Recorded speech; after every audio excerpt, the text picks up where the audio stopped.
When I was in law school, one of my heroes was a guy who was the greatest lawyer in the world.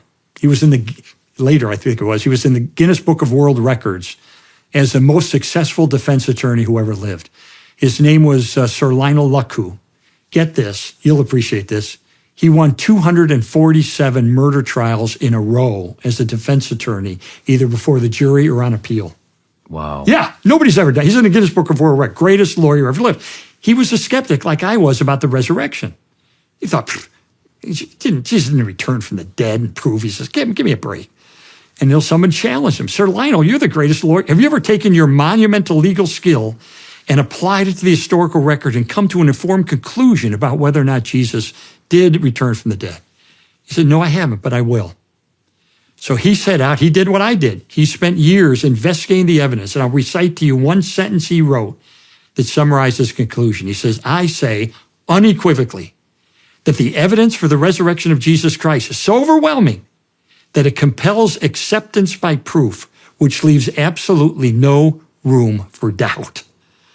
This is a guy that knows evidence. He could take what looks like an airtight case against his client and find all the flaws. He was knighted twice by Queen Elizabeth. He became a member of the Supreme Court of his country. And that was his conclusion about the evidence. Now, do most people check it out? No, most people don't.